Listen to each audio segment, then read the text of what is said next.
Halo semuanya, sebelumnya izin memperkenalkan diri. Nama saya Theofanin Sani Angel Pasaribu dengan NIM 120220029 dari Program Studi Perencanaan Wilayah dan Kota, kelas RD.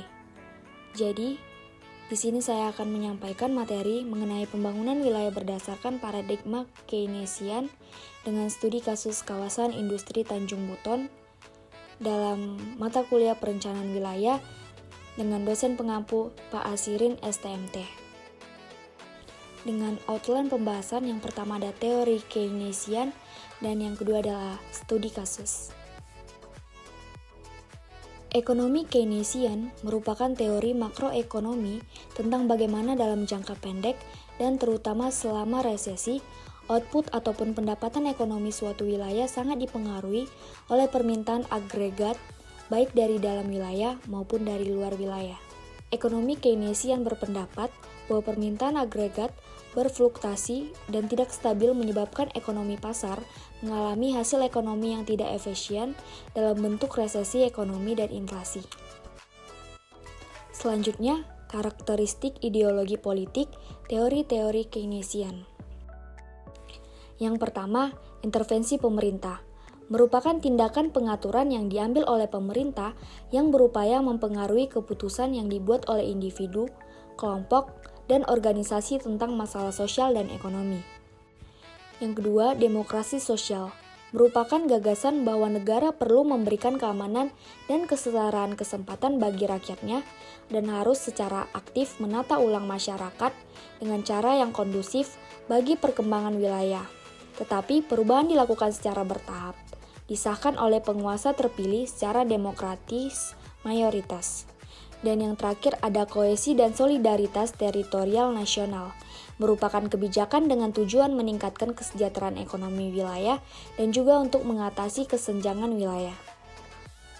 Selanjutnya, pokok pemikiran teori Keynesian. Yang pertama ada teori basis ekspor, di mana permintaan dari wilayah lain atas hasil produksi atau output di suatu wilayah menentukan tingkat pertumbuhan wilayah tersebut. Dengan kata lain, menurut teori ini, wilayah yang mengekspor lebih besar, maka wilayah pengekspor tersebut wilayah yang lebih tumbuh perekonomiannya. Selanjutnya, teori sirkular dan kasual kumulatif. Pertama, teori Myrdal yang mengambil cara pandang dari Keynesian dan institusionalisme atau sosioekonomi, atau dengan kata lain, Myrdal menjelaskan kesenjangan wilayah dengan memasukkan faktor-faktor ekonomi dan non-ekonomi. Kedua, teori Kaldor yang menjelaskan hanya dari sisi faktor-faktor ekonomi. Selanjutnya, teori siklural dan kausal kumulatif Myrdal. Teori ini menyatakan bahwa proses pertumbuhan wilayah cenderung terjadi secara melingkar dan kumulatif terkumpul pada suatu wilayah, yang pada akhirnya menghasilkan pertumbuhan wilayah yang tidak seimbang. Dan yang terakhir ada teori kutub pertumbuhan. Teori ini mengacu pada sebab akibat kumulatif juga, khususnya hubungan potensial antara industri penggerak yang mampu menghasilkan pertumbuhan yang indiksi melalui hubungan antar industri, melalui rantai pasokan, dan pertumbuhan industri lokal. Selanjutnya, pembangunan dan kebijakan pembangunan wilayah dengan pendekatan Keynesian. Teori ini secara umum mendefinisikan bahwa pembangunan wilayah merupakan upaya yang memerlukan intervensi pemerintah, atau upaya pembangunan yang tidak dilepaskan pada mekanisme pasar. Dalam rangka mengurangi kesenjangan wilayah atau dalam rangka mencapai pembangunan antar wilayah yang seimbang, pendekatan untuk memperbaiki wilayah yang tidak unggul menurut pendekatan Keynesian antara lain, yang pertama, kebijakan proaktif di tingkat wilayah.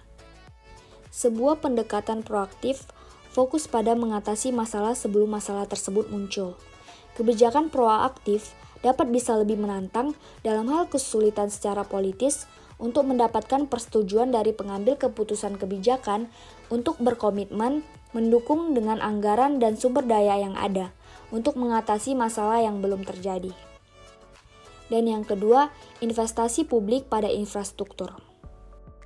Teori Keynesian berargumentasi bahwa di dalam ekonomi bisa terjadi depresi dan kegagalan pasar. Oleh karena itu, tingginya pengeluaran publik diperlukan untuk memperbaiki perekonomian mencapai level yang tinggi dalam memberikan lapangan pekerjaan. Ini berimplikasi pada perlunya investasi publik di infrastruktur akan meningkat pendapatan ekonomi wilayah. Kebijakan pembangunan wilayah. Yang pertama, bantuan untuk wilayah secara ekstensif. Bantuan wilayah adalah uang yang diberikan pemerintah untuk membantu wilayah yang mengalami masalah ekonomi. Yang kedua ada bantuan otomatis, merupakan bantuan finansial yang diberikan kepada perusahaan jika perusahaan menetap di wilayah yang tidak unggul atau wilayah yang sedang mengalami permasalahan ekonomi. Yang ketiga ada desentralisasi, kewenangan dalam meregenerasi ekonomi wilayah dari nasional ke pemimpin-pemimpin dan lembaga-lembaga di tingkat subnasional. Regenerasi wilayah merupakan pembaruan kembali dan perbaikan wilayah dari sisi ekonomi, sosial, dan lingkungan, yang bertujuan untuk memperkuat ekonomi lokal dan menciptakan kesejahteraan dengan mengatasi ketiadaan pekerjaan. Yang keempat, pengendalian pembangunan industri. Kebijakan industri merupakan segala jenis intervensi, selektif atau kebijakan pemerintah yang berupaya mengubah struktur produksi ke sektor-sektor yang diharapkan menawarkan prospek yang lebih baik untuk pertumbuhan ekonomi. Yang kelima ada investasi infrastruktur. Yang keenam ada perencanaan spasial. Yang ketujuh ada nasionalisasi industri. Yang kedelapan ada pengelolaan kota dan pembangunan kota baru. Yang kesembilan ada stimulasi atau dukungan untuk industri yang baru berorientasi ekspor. Yang kesepuluh inovasi kelembagaan perekonomi. Dan yang terakhir ada pembangunan kawasan-kawasan industri yang bisa menggerakkan efek berganda. Penyebab kesenjangan wilayah. Menurut teori Keynesian, penyebab kesenjangan wilayah antara lain deregulasi atau liberalisasi pasar atau pasar bebas, masalah lemahnya ekonomi secara struktural, rendahnya investasi, terjadinya pengurasan modal menuju wilayah yang lebih maju, partisipasi pemerintah yang tidak memadai dalam pembangunan wilayah. Selanjutnya masuk kepada studi kasus. PT Kawasan Industri Tanjung Buton merupakan salah satu badan usaha milik daerah yang dimiliki oleh Kabupaten Siak. PT ini didirikan berdasarkan Peraturan Daerah Kabupaten Siak Nomor 7 Tahun 2004 tentang pembentukan Badan Usaha Milik Daerah atau BUMD. PT Kawasan Industri Tanjung Buton disahkan pada tanggal 4 Mei tahun 2004. Berdasarkan RPJMD Provinsi Riau tahun 2019 hingga 2024, pengembangan di kawasan industri Tanjung Buton yakni pengembangan industri penunjang migas, pengembangan industri hulu dan hilir agro sebagai outlet Riau bagian tengah. Dan mengenai rencana sistem perkotaan wilayah Provinsi Riau, Pusat Kegiatan Wilayah Promosi atau PKWP berpusat di Tanjung Buton sebagai pusat industri. Kegiatan pengembangan pusat kegiatan wilayah yang dipromosikan atau PKWP yang berlokasi di Tanjung Buton tidak memberi tekanan terhadap kapasitas daya dukung dan daya tampung lingkungan hidup, dampak dan risiko lingkungan hidup, kinerja layanan atau jasa ekosistem, efisien pemanfaatan sumber daya alam, tingkat kerentanan dan kapasitas adaptasi terhadap perubahan iklim, tingkat ketahanan dan potensi keanekaragaman hayati, dan adat dan budaya. Kawasan industri Tanjung Buton telah terbangun Pelabuhan Buton dan memiliki pencadangan lahan seluas 5.152 hektar. Kondisi infrastruktur jalan pendukung kawasan industri Tanjung Buton memiliki panjang jalan 110,86 km, target kerja 32,12 km, dan kebutuhan dana sekitar 321,12 miliar. Potensi yang dihasilkan adalah kelapa sawit dan kayu, serta karet. Bisa dilihat, ini merupakan peta lokasi rencana pengembangan kawasan industri Tanjung Buton. Dan ini merupakan master plan pelabuhan Tanjung Buton seluas 300 hektar. Yang berwarna merah merupakan kawasan migas, kuning merupakan kawasan CPO, warna hijau merupakan Kawasan fasilitas umum warna biru merupakan kawasan multipurpose, yang warna ungu merupakan kawasan kontainer dan bulk cargo, dan yang warna orange merupakan kawasan karantina, dan yang berwarna hijau toska merupakan kawasan golongan kapal. Dan untuk yang berwarna coklat merupakan kawasan industri. Selanjutnya adapun alasan penetapan kawasan industri Tanjung Buton. Yang pertama, berdasarkan RT RW Provinsi Riau, Buton ditetapkan sebagai salah satu outlet regional selain Dumai dan Kuala Enok. Yang kedua, secara fisik dan teknis bahwa Buton layak dijadikan sebagai kawasan industri dan pelabuhan. Yang terakhir, kawasan Buton memiliki aksesibilitas yang baik ke arah internal dan eksternal.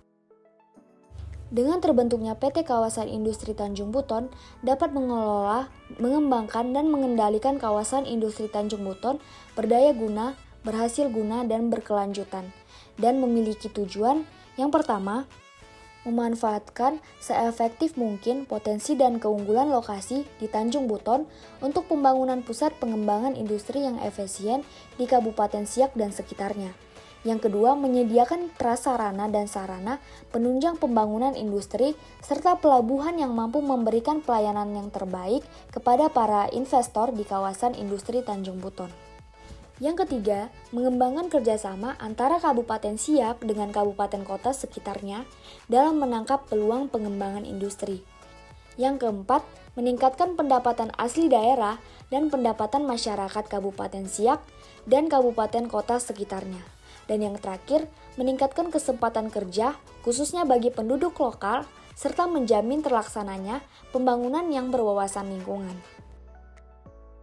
Adapun referensi materi-materi yang disampaikan pada presentasi kali ini, yang pertama dari Jurnal Analisis Akuntansi Aset Tetap pada PT Kawasan Industri Tanjung Buton yang disusun oleh Melissa Kurnianti. Yang kedua, Rencana Tata Ruang Wilayah Provinsi Riau tahun 2018 hingga 2038. Selanjutnya dari RPJMD Provinsi Riau tahun 2019 hingga 2024. Dan yang terakhir dari RPJP Provinsi Riau tahun 2005 hingga 2025. Demikianlah yang dapat saya sampaikan mengenai pembangunan wilayah berdasarkan paradigma Keynesian dengan studi kasus kawasan industri Tanjung Buton. Apabila ada kesalahan kata, saya mohon maaf. Terima kasih.